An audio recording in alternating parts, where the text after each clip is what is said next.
That's what you guys are going to determine. But you're missing a real fundamental, you're missing something fundamental here. Okay? You're missing something fundamental here.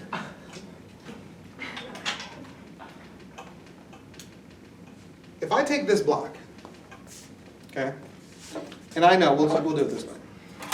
I know it takes about, what, 2 newtons? For it to, it's going to stay at 2 newtons, right? What if I take the block and I put it on its flat side? More friction. More friction? Because there's more Oh, surface. the amount of surface the There's object more takes up. surfaces on area. the surface. Do you think the surface area might affect Like it? the surface of the block.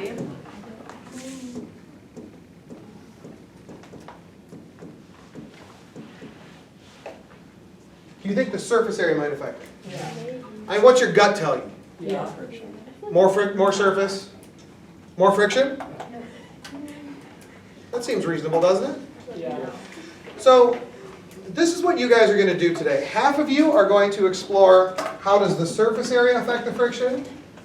The other half of you are going to explore how does changing the normal force affect the friction. Is that cool? Yep. Does that seem reasonable? Okay. Now, this is where the wheels fall off the cart a little bit. Because the lab becomes a little bit more, complex. Okay? The lab becomes a little bit more complex. So what we're going to do is, I'm going to redraw this real fast. So we have our block. We're going to pull it to the right with a string attached to a force sensor.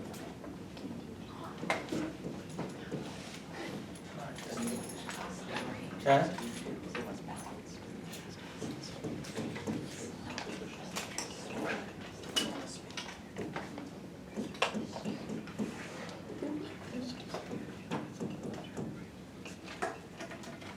So this is the same diagram. You guys good with this? And this is where we pulled it and it hasn't moved. But what if you were pulling it to the right at a constant speed? I would like to know if you're pulling it to the right at a constant speed, how does the force diagram differ from the one we had when the speed was 0? Okay, check your neighbor on this one now. How would the force diagram change if you were pulling it to the right at a constant speed? Still be, Okay? balanced. Acceleration is not balance forces, so. Forces to the right is less, so the balance forces maybe more. Ironically, it turns out they're less. They're less? Yeah, that's funny, because you're going to see in the lab, it actually takes more force to get it to start going than it does to keep it going. But yes. Object in motion stays in motion. I agree. All right, what do you think? Ronan, did you check your neighbor? Did your neighbor have an idea? What did he say? If the block is moving to the right at a constant speed, okay? So, do you think? So we're gonna pull it to the right, but if the speed is constant, good. So Ronan said, look, if you're pulling it to the right at a constant speed, the acceleration is still 0. Therefore, the force diagram would be exactly the same. That's 100% true. So if you're going to the right at a constant speed, the forces are still balanced. But it turns out something interesting is going to happen here. Okay? It turns out something interesting is going to happen is that when you start pulling, the force diagram or the force graph looks a little interesting. So you're going to use the computer, and the computer is going to plot for you the time and the force. That's the tensional force. It's also going to be the frictional force, right? Because those are balanced. But here's what happens. You're going to pull like this. Okay? You're going to pull like this. So you're going to start with the string slack. And then you're going to pull slowly. And you see it gets tighter and tighter and tighter. And then it starts moving. And then you pull at a constant speed. Make sure you pull it so the string is parallel to the table. So you start with it slack. pull, it gets tighter and tighter and tighter, and then once it starts moving, then pull it at a nice constant speed. Got it? Here's what the force time graph is going to look like. Because you start with the string slack, it gets more and more and more and more, and then drops off a little bit, and then you pull at a nice constant speed. That's what your force time graph is going to look like. Is that cool? And we're actually looking for two values here. Okay, we're looking for two values here. I would like to know, the first thing is, what is the maximum force, the maximum frictional force that we can get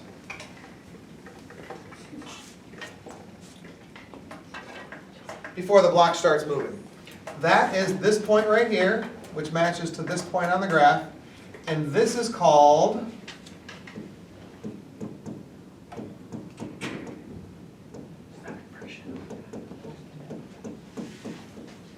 that's the static friction value. That's the maximum amount of friction that you can apply, or the maximum amount of force you can apply, the maximum amount of friction that can occur between the two surfaces. Then, when you're pulling it at a constant speed, down here, this is where they're sliding along each other. That's that. This is called Kinetic force, friction. That's called the kinetic friction. So when you get the computer on, you pull, you get this graph. To get these values, I'm going to tell you what to do. To get this single point value up here, you select Analyze. What are you doing, Don? Analyze.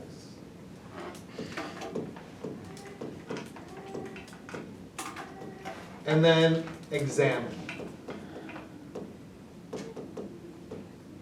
If you select Analyze, Examine, it's going to give you a little cursor. You can put it right on there. It's going to tell you the value directly. To get this one, we're going to select Analyze, and then Statistics. And what that's going to do is it's going to give you the mean value. That would be the average of that. Cool? So, for your lab then, you need one independent and two dependent variables. So when you go to graph this, you put your independent variable there. Half of you are going to do normal force as your independent, the other half is going to do surface area. So if you're doing, for example, normal force, then your first independent variable is going to be your force of static friction. And what's your second dependent variable going to be? Kinetic.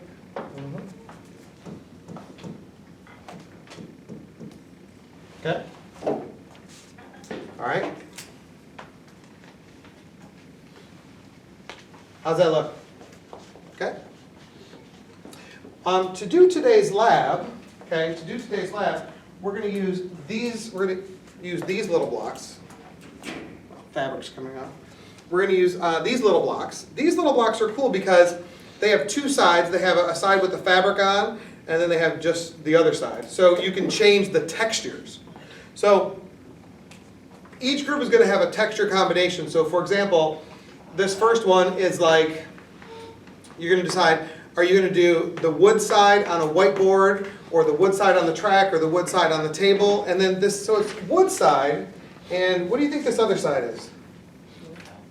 It's felt? Well, it is now. Okay. So, you guys get that one? Yeah. Oh, because you felt it? Wow, that was great. That was great. So You're good. laughing too hard at that joke. So good. That only took Amazing. Yeah. Amazing.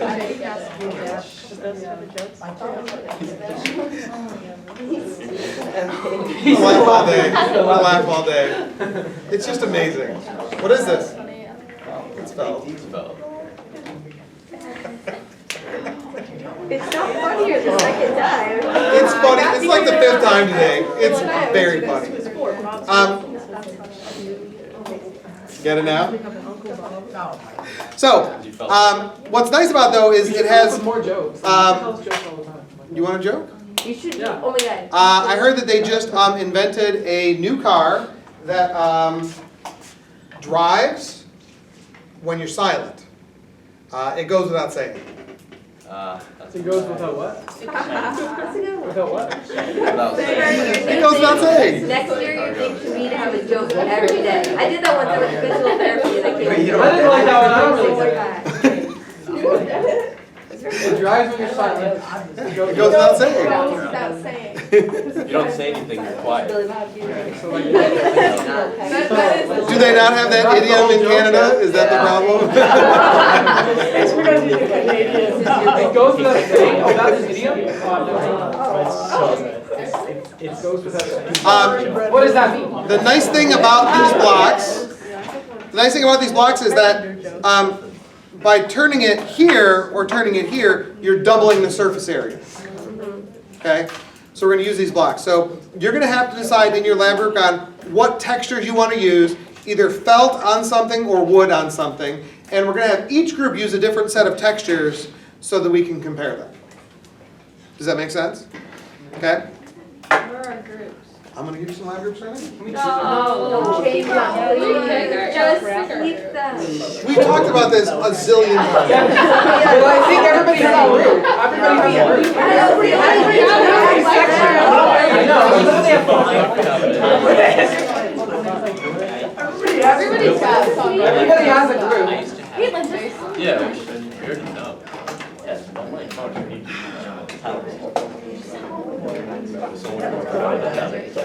Yeah, I know. Me, Brendan, right? So you, Brendan, Yeah, I guess you need to join our group. What the heck? Oh, yeah? Okay. Okay, okay. Yeah, that's right now. Yeah, this is right. That's not my thing. Yeah. Have you see all that ground? I see. You're funny. He's loud. Look at all this stuff on my hand. I can't feel my thighs. I don't understand. All right. Ready? Oh. All right, group number one, we got Michael, Jacob, oh no, Danny, Michael, sorry. Danny, Michael, Jacob, and Brendan. 2, we got Toshi, Lizzie, and Annabelle. 3, we got Mars, Sophia, and George. 4, Charlie, Ren, and Sahith. 5, Lauren, Cole, and Madeline. Where's? She's not here. I know. I don't know where she is. Is she all right? Probably. Hopefully. I get worried, man. I get worried. I walked in, you were like, "Are you okay?" I was like, "Yeah, I was in Florida." It's fine. Let's go. It's kind of funny. And then we got Caitlin, Lexi, and Grace.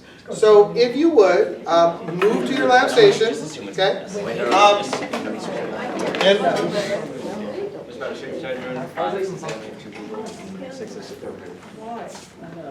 They're fine. We'll look back tomorrow.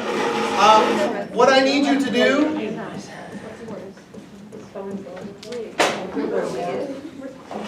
Wow, look at blue I can't believe you guys are still together. They're always So together. annoying. Who is? Caitlin and Grace. They always end up in the same group. They're not in the same group, are Yes, they? they are. No, but we want them together. They're trying in a row. Yeah, we love them. Yeah. What you're gonna do is you need to fill in what textures you want to use. So it's wood on something or felt on something, and then come up and fill it in. Don't do the same as someone else. Okay? Well, because you're writing them up there. And if you get up there and it's already there.